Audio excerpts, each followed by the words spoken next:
আসসালামু আলাইকুম। তো আজকে দেখো এই ফার্সি সালোয়ারটা খুব ভাইরাল এখন বর্তমানে এই ফার্সি সালোয়ারটা তোকে মানে পুরো ভিডিওটা আপনাদের জন্য নিয়ে আসলাম। তো চলুন দেখা যাক। ১ম এটাকে আমি ভাঁজ করে নিচ্ছি। এটা হলো কোমরের কাপড়টা। তা কোমর কাপড় আমি ৪ ভাঁজ করে নিয়েছি। ৪ ভাঁজ করে তাহলে আমি ৭ ইঞ্চি রেখেছি। আমার ৫ ইঞ্চি থাকবে। তো এটাকে আমি পুরোটা এরকমভাবে কাটিং করে নিয়েছি। তো কাটিং করার পর এখন এটাকে আমি যেটা করব নিচের সেই পার্টটা আমি কেটে নেব। তো এটার উপরে আমার ৭ ইঞ্চি রেখে বাদবাকি আমার লম্বা এটা থাকবে হলো ৩৮ ইঞ্চি। তো এই বাদবাকি মানে নিচে আমি ১ ইঞ্চি রেখেছি, উপরে আমি 1/2 ইঞ্চি রেখে এটাকে আমি কাটিং করে নিয়েছি। আর হাই নিয়েছি আমি উপরে আমার ৫ গেলে আর নিচে আমার আ ১১ ইঞ্চি রেখেছি হাইয়ের জন্য। তো টোটাল আমার ১৬ ইঞ্চি হাই রাখবো। আমার ২ ইঞ্চি চলে যাবে রবার্টের জন্য। ঠিক আছে? তো এখন সেই অনুযায়ী এখানে আমি কাটিং করে নিয়েছি। তো কাটিং করার পর এখন কোমরের কাপড়টা যতটুকু ছিল ততটুকু কাপড়টা কেটে নিয়েছি। তো এটাকে আমি কি করেছি ২ সাইডে যে হাইটা সেটা আমি সেলাই করে নিয়েছি। তো হাইটা সেলাই করার এই যে ভাঁজটা দিয়েছি এইটাই হলো ফার্সি সেলাইয়ের আসল কুচিটা। এই ২ টা কুচিই হলো আসল কুচি। তো এখন এটা দেখুন এইটা কিন্তু ডাইন সাইডে একটা কুচি বসছে, বাম সাইড থেকে একটা কুচি আসছে।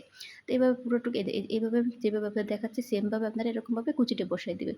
তাহলে কি দেখতে ফার্সি সেলাই যত কুচি বসবে তত দেখতে সুন্দর লাগে। তো এভাবে আমি কুচিটা দিয়ে সেলাই করে নেব। আর পিছনে যে ২-৩ টা কুচি বসবে। পিছনে কিন্তু বেশি কুচি পড়বে না। দেখুন এখানে কিন্তু আমি সেলাইটা করে নিয়েছি দেখুন। সেলাইটা করার পর এখন এটাকে আমি যে কোমরের যে কাপড়টা সেটা কিন্তু ২ সাইড থেকে সেলাই করে নেব। তো সেলাই করার পর এখন এটাকে আমি কাপড়ের সাথে সেলোয়ারের সাথে বসিয়ে দেবো। তো দেখুন উল্টো পাটটা এভাবে আমি সেলাইয়ের সাথে বসিয়ে দেবো। তো এভাবে বসায় দেওয়ার পর এখন আমি এটাকে যে মুহুরিটা সেটা সেলাবো। যে ভাইরাল মুহুরিটা। তো এটা লম্বা নিয়েছি আমি ১১ ইঞ্চি আর এটার আ আ এই দেখুন ১১ ইঞ্চি নিয়েছি। তো এখানে ১১ ইঞ্চি থেকে এখানে নিয়েছি আমি ৩ ইঞ্চি। আর এখান থেকে আমি ১ ইঞ্চি তো এটাকে আমি কোনাকুনিভাবে এটাকে আমি দাগ কেটে নিয়েছি। তো এখন এখান থেকে আমি ১.৫ ইঞ্চি করে পুরোটুকু এটাকে আমি দাগ কেটে নেব। তা দেখুন এটা পুরোটুকু দাগ কেটে নিয়ে আমি এটাকে কাটিং করে নেব। তো আপনাদের যদি কোনো অসুবিধা হয় বুঝে সেটা কিন্তু আমাকে কমেন্ট করে জানাবেন। আমি আপনাদের রিপ্লাই দেওয়ার চেষ্টা করি ইনশাআল্লাহ। তো এভাবে পুরোটুকু আমি দাগ কেটে নিয়েছি। দাগ কেটে নেওয়ার পর বললাম তো এটা কাটিং করে নেব। তো সেমভাবে আপনার এরকমভাবে কাটিং এখানে কিন্তু আবার ২ টা একসাথে বের হয়ে যাবে। এখানে আমি ৪ টা করে নিয়েছি। একসাথে ৪ ভাঁজ করে নিয়েছি যেহেতু আমার ২ টা দরকার। তো এখন এটাকে আমি পুরোটুকু এটাকে এই দেখুন এভাবে এরকম হইছে। তো এটাকে আমি কাপড়ের সাথে আয়রন করে নিয়েছি। আয়রন করার পর 1/2 ইঞ্চি রেখে এটাকে আমি যে ঘামটা ছিল সেটা দিয়ে আমি সুন্দর করে পুরোটাকে এভাবে আমি বসিয়ে দেব। দেখুন এইভাবে আমি পুরোটুকু বসিয়ে দেব। তো বসিয়ে দেওয়ার পর এখন আমি এটা কি করব এটা আমি যে সেলোয়ারের মুহুরিটা সেটা আমি বসিয়ে দেব 1/2 ইঞ্চি। এখানে কিন্তু নিচে আমার 1/2 ইঞ্চি কাপড় যাবে, বেশি যাবে না যেহেতু এটাকে আমি উল্টিয়ে পিছনে দেব। তো এভাবে আমি পুরোটুকু এটাকে আমি সেলাই করে নিচ্ছি। তো দেখুন কিভাবে আমি এটা সেলাই করে নিচ্ছি। তো আপনারা কিন্তু একবার দেখলেই পারবেন। আমি কিন্তু সবকিছু বুঝিয়ে দিচ্ছি কোথায় কোনটা কিভাবে সেলাই করবেন। আপনারা যদি তাও না বুঝেন তাহলে কিন্তু সেটা কমেন্টে জানাবেন। আপনাদের কমেন্টে কিন্তু আমার ভিডিওটা দেওয়ার আগ্রহটা বেশি বাড়ে। আর কোন ভিডিও সেলোয়ার দেখতে চান সেটা কিন্তু অবশ্যই কমেন্টে জানাবেন। তো এখন এটাকে আমি পুরোটুকু সেলাই দেওয়ার পর এখন এটাকে আমি কাটিং করে নেব। তো এখন এভাবে পুরোটুকু এভাবে আমি 1/2 ইঞ্চি কাপড়টাকে কাটিং করে নিচ্ছি।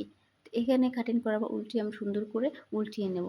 যাতে কোণাটা সুন্দর বের হয় তাহলে কিন্তু দেখতে আরো সুন্দর লাগবে। এই কোণাগুলো আমি কিন্তু আয়রন করে নিয়েছি। আয়রন করার পর এখন আমি সেলোয়ার ডিজাইনটা করে নেব। মানে একটা সেলাই দিয়ে দেবো। দেখুন কিভাবে আমি সেলাই করে দিচ্ছি। এভাবে আমি কয়েকটা সেলাই দিয়ে দেবো। মানে সেলাইটা যত বেশি হবে তত দেখতে সুন্দর লাগবে। তো পুরোটুকু এভাবে আমি কয়েকটা সেলাই দিয়ে দিচ্ছি। তো দেখুন কিভাবে আমি সেলাই দিয়ে দিচ্ছি। তো এভাবে সেলাই দেওয়ার পর এখন আমি দেখুন কত সুন্দর হয়েছে। এখন এখানে যদি আপনারা টার্সেল দেন তাহলে কিন্তু আরো বেশি সুন্দর লাগবে। তো আমি আরেকটা দিয়ে দিচ্ছি। দেওয়ার পর এখন ২ সাইডের মুহুরিটা একসাথে করে এটাকে আমি সেলাই করে নেব।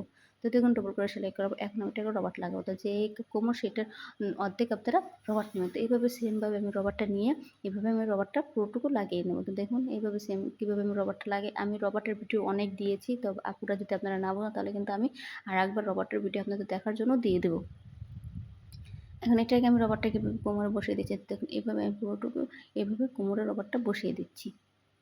এভাবে আমি কোমরের রবারটা বসিয়ে দেওয়া শেষ হয়ে গেলে এখন এই সেলোয়ারটা আমি পুরো টান করে কি করবো তারপর উপরে একটা চাপ সেলাই দিয়ে দেবো। তো দেখুন পুরোটুকু এভাবে আমি চাপ সেলাই দিয়ে দেবো। তো এভাবে চাপ সেলাই দেওয়ার পর দেখুন চাপ সেলাইটা দেওয়ার হলো আমার কিন্তু একটু কুঁচকে যায়নি। তো দেখুন এইভাবে টান করে দেখিয়ে দিলাম। তো হয়ে গেল সুন্দর ফার্সি সেলোয়ারটা।